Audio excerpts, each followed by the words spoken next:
But right now, today, I wanted to talk to you about war because on my channel here on YouTube, by the way, like and subscribe and all that. Hello to everybody on Twitch right now coming in. Thank you so much for joining us today. We don't normally go on Monday, but here we are with Tony. And welcome, Tony. Say hi to everybody, Tony. There you go. So, but we watched your video. I think we watched the State of the Game, Part 2, 2020. It was fantastic. A lot of people here on Twitch watched it with me. We thought all your suggestions were brilliant, very smart things to do. Not even for the player. It wouldn't even benefit me at all, but would actually help them make a lot more money. It's amazing that they don't do some of these things. War.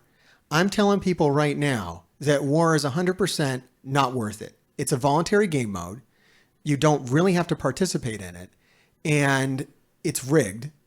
You'll flat out win 50% of wars and lose 50%, give or take. No matter what you try as an alliance, it's where it's going to end up as. It's what matchmaking is designed to do. For the amount of tier 4s that you spend to like achieve the next level of war, to push your alliance to get higher rankings or even higher league rankings, which is even less of a difference, honestly, I don't think it's worth any spending on war teams at all. And I feel foolish for ever doing it and buying into the fact that that might be something worthwhile. I believe it's a total fallacy. it was worth it, right? Back at the start, Like it was. It was. it was better. So the problem with war is like the problem is they've created a situation where you can't ignore war. That's it. You can't ignore it. You don't have to prioritize it. There's too many things that are required in the war store for you to be flippant with war. Let's talk about that, because I think that there's actually less. If you don't do war, right? If you do ignore war, then there's less in the store. And yeah, we'll get this on YouTube as well. Someone, Man of Miniatures down here in the comments. Everybody wants to talk about this. Everybody wants more information about it. But if I don't do war, right, then I don't need I don't need Pyro. I don't need X-23. You do kind of still need... I need X-23 to unlock Doc Ock? No. What does she unlock? Yeah, she unlocks Doc Ock. Okay. Right? Yeah, Pimtech unlocks We're so Jubilee and X-Force unlocks Doc Ock. And Doc Ock is good for raids. He is. So that's the problem. Like He that's is. like that right there solves the issue. Like Minerva, good in Doom Raid. Not great, but good enough for tech stuff until they release new characters. Yeah. And X-23 gives you Doc Ock, who is good in a couple of different game modes. So if War Store had war characters in it, I think we would be in the same page completely. Oh, that would help. Yeah. Well, how much more war currency are you getting though for pushing your alliance to win one extra war, which is what it turns out to really be? Because even you know what's ironic? You can't not participate at all. But if you lose enough, eventually matchmaking will adjust. It's how much more currency you get for doing better in war. Because depending on what rank you're at, every war room clear is between 25 and 30 per character. 25 points or 30 points war credits per character. So what do you platinum 1, platinum 2, and we didn't try. We actually dropped down to platinum 1 and we got pushed back up to platinum 2 without trying. We tried to not. Same thing on my alliance does. Yeah. So we're trying to actively fail, and yet it won't let us. But that's the truth of war forever. So when war first came out, there was a natural competitiveness to it. Yeah. And I know it's like boomer talking, like in my day. Yeah. Like there was a natural competitiveness to it because everything was the Wild West. Yeah. And more importantly, the characters you happen to have strong made a difference. Yes. If you happen to have a high investment in Crossbones, you were doing better at war. Yeah. Now it's a little too cookie cutter, Yeah. which benefits the average player in the game because brain off, buy, have, go. Yeah, war used to be way more skill based. But the rewards didn't raise with it. No. Right? So like when I was finishing top 100 in war seasons, I was getting a decent chunk of tier 4 ability materials. and that was the main source of getting them, so it was a high priority. Yes. As they loosened the bottleneck, they didn't. Which we've loosened even more right now. We've loosened the T4 bottleneck even, and we're going to loosen it even more yet still. Mm-hmm. And as they loosened it, they didn't. It's weird. They loosened it a little bit, but not in any way that actually matters, because I still am not tier 4ing all of my characters. No one should be. No. So you can't they afford gave to. us a little bit more of a thing that we used to have to struggle for. But now that like you can look at a character or a team and say, you know, this team only needs 8 tier 4s to start functioning, or maybe it needs 6 tier 4s, or blah blah blah blah blah, whatever. When you look at it like that, it gets way easier to just kind of say, oh, I'm just not going to spend tier 4s. Then it really doesn't matter how many you get. There's plenty of people who do care.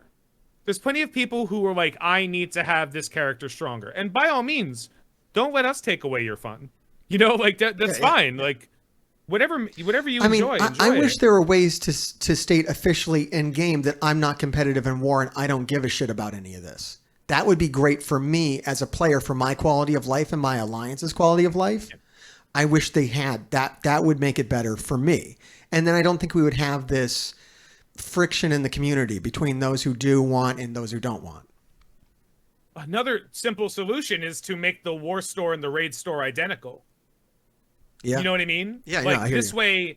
This way, if you choose to enjoy one over the other, you can, and you obviously can miss out on the other, but you're not missing out on any specific thing. You're just missing out on more of the thing. That's one example. Well, let's look at this. How they can fix the problem. Let's look at it mathematically, though, because all right, so we agree on the tier 4 thing. You're going to save so many tier 4s by not building war teams, because a lot of war teams need a lot of tier 4s, especially the new ones. Shadowlands needs like 2,000 tier 4s to actually function properly.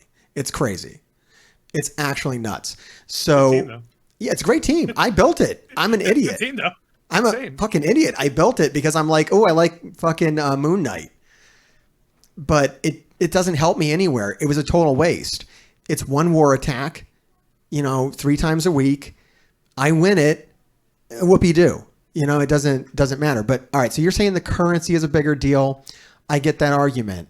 Let's look at how much it's personal currency. It's not winning. Like it's not winning and losing the war is irrelevant. It's winning your attacks. How many attacks you can get like aced. So well, let me tell you the exploit on that then. What you need to do is just be the best player in a weak alliance who is the most active. And then you can pull off 12 attacks and no one else will even try. Yeah, been doing that for years. So do that. And then you're going to get... Every time I get tired, I just step down to an alliance where the average TCP is like 4 or 5 million. Yeah. And then I just absolutely crush. And people say like, well, you step down, you're not... No, I'm still in Platinum 1. Like, Platinum 1 isn't hard to get. No, Platinum 1 is like cake. For guys like us, Platinum 1 is like easy wins. Like all my teams are 500K, man. That's the point. I do it all the time. I advocate for people who played the game for a long time to just step down and enter an alliance that you can carry. One, it makes you feel like a superhero. Literally, it's the only thing in this game that makes you feel like a superhero is helping other people, ironically enough. Love it. The power of friendship is heavy on this game right now. Friendship is OP in this meta.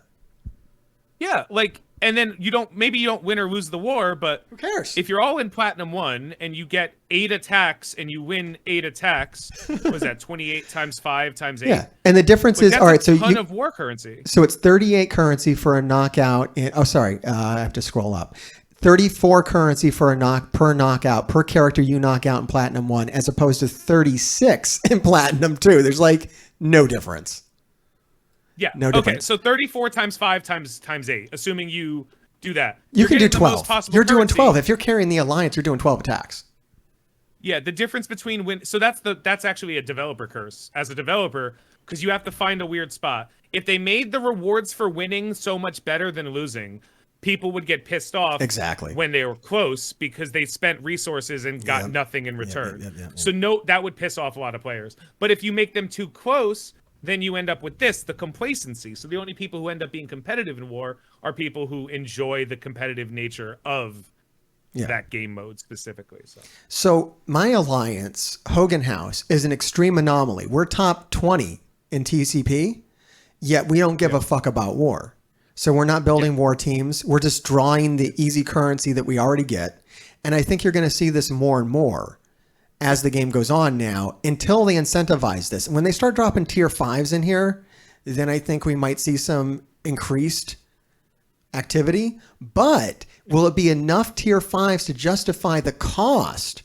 Like, all right, are you excited at all? I know you've kind of like, you're starting to play Marvel Future Alliance, right? Future Revolution? I'm playing so many games right now. All right, you're playing literally, a lot of whenever you see me look down, it's because I'm playing Pokemon Unite. You're diversified. You're playing other. I'm only playing this. So I'm super excited for the shit show that is going to be tier 5s. Like, that is going to be such a fucking nightmare. Do you agree on this? Do you see this coming? So my little birdie has been telling me for the last couple of years that tier 5s are closer to Star Wars Galaxy of Heroes Zetas than like just another upgrade where characters will have some abilities that can be brought up, but not all of the abilities. That's what I've heard. Okay, because it would be a nightmare if it was all 171 characters and everything goes to tier 5. There's no way they could control that. They're capable It'd be nuts. Dude, no. Like, what are they going to do? Add 100% damage to Merc Sniper's attack? Who the fuck knows, man? Not doing that. I mean, it would be chaos and disorder. The tier 4s have been designed. Like, they always design characters with tier 4s in mind. Okay. That's why they came out so early in the game. Okay. Like, they always designed that. But they've evolved. They've evolved, though. Like, I'd like to see older characters get tier 5s that would equal new tier 4s because it would revive them. Yeah. It would be a way to rework them. Even if it was just one ability that was like, hey, Star-Lord gets 4,000% focus. I'd be like, he'll blind someone now. Let's go. Yeah, now he's useful. Do it. Yay, he's not dead anymore. I think that would be interesting. If you really think you need war rewards, the best thing to do is just focus on your own personal wins. Be an alliance where you can pick up guaranteed 12 wins per war, and you're going to get the most currency. That's how you game that.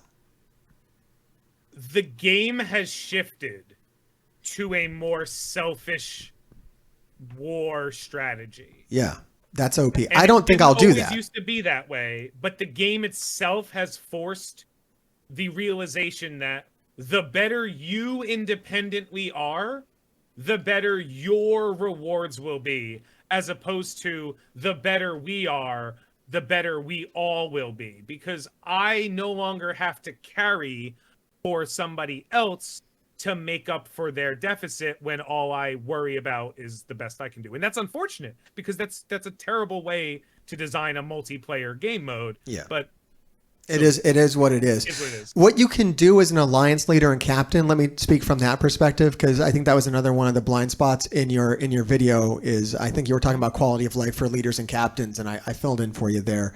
They haven't done shit, by the way. It's really awful, and they need to do more. Okay. So that's that. But for this, to manage this on an alliance level, if you want to help your alliance as a leader and a captain, give a shit less about your wins and losses. Pick a day off every week, at least one day every week where you don't fucking care and you actively take a loss, basically, to keep your matchmaking in check. That's the best thing you can do. And that's going to drive up wins for the rest of your alliance and give everybody those wins. As long as your matchmaking stays in check. If you win too much, you're going to get to a point where only the top half of your alliance can pull off guaranteed wins because you're going to be punching up as an alliance. You want to avoid punching up. You want to always punch down as an alliance on a weaker alliance. The matchmaking will even out. So if you always take losses when you're punching up and always takes wins when you're punching down, it'll kind of keep that going for you. You'll probably win 3 wars out of every 6 per season. And everybody will get more currency overall. And your alliance might stay together. By the way, winning 3 out of 6 is still enough to progress over time. Exactly. You still gain trophies over time. Yeah, not giving up on more than you lose when you win, which is crazy because you don't actually take things from your opponent. It's not an actual ladder in war. If I beat you and I get 21 trophies, you don't lose 21 trophies. No. Like they're made up space currency. Like they're not real. Yes. And then just to piggyback on that one thing you said, it's actually easy to figure out which war to take off because you know which war people come out the gates hard at. Yes. For me, it was always the first war on Monday. There you go. Because that's when everybody was like, they took a break. They had an entire weekend. They came in. They were like, nope, nobody. We're not even bothering on Monday. Just do whatever attacks you want. Yeah. Have fun. We're not trying to win. We're just trying to have fun. Yeah. And that ended up getting us to a record of 4-2. This is an older alliance I was in a while ago. Sure. 4-2, which carried us all the way up for the most part without having to spend Blitz currency resources, which that's I awesome. guess you got nothing else to do with them. So it's nice though. I mean, if you kind of push all right, so we got trying to give everybody respect. We're in the top 20, so we match a lot of other alliances who have climbed the ladder, right? And we give you the respect that if you're matching us, you're probably pretty strong or whatever, right? And we know to beat you, we have to buy 4 attacks and we have to do 4 boosts and we have to wake up at like 5 a.m. That's what it is at our level. So we give you that respect. And that's why we go, if we're not coming out of the gate hard, like you're saying, then we say you can have it. Because if we do that 2 times in a row, it costs us 200 cores per member to get that currency back by refreshing the Blitz store. And fuck that.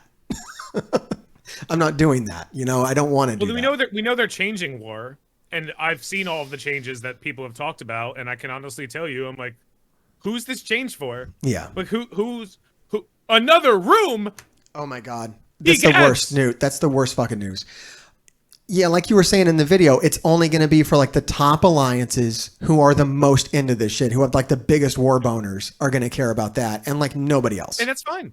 That's great. Fine, but the problem is they have to make the game like it's a game mode that has repercussions for not playing. So like, if you want to make a game mode competitive, like let's use World of Warcraft as a great example.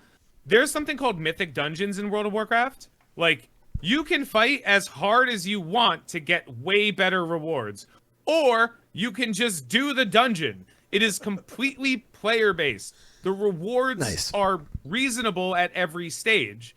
Like in this, the rewards in war, they're not reasonable unless you choose to scam the system. Like I'm only caring about me and that kind of thing, which is very selfish. And I don't like to play that way. But I think how a lot of people are going to have to. I think you can do it on an alliance that plays that way. Then it's not selfish. Get an alliance that play. Like I mean, Hogan is selfish. Like we are intentionally losing wars. We are not trying as hard as we should. Because fuck that. And that's not our concept. We don't need to see the word winner come up at the end of the day. We don't give a fuck about that because we know we're winning by staying together as an alliance and being communal with the rewards, by letting everybody get wins, by not pushing so hard that our bottom members can't pick fights. All right, everybody, you can trust us. Hail Tony.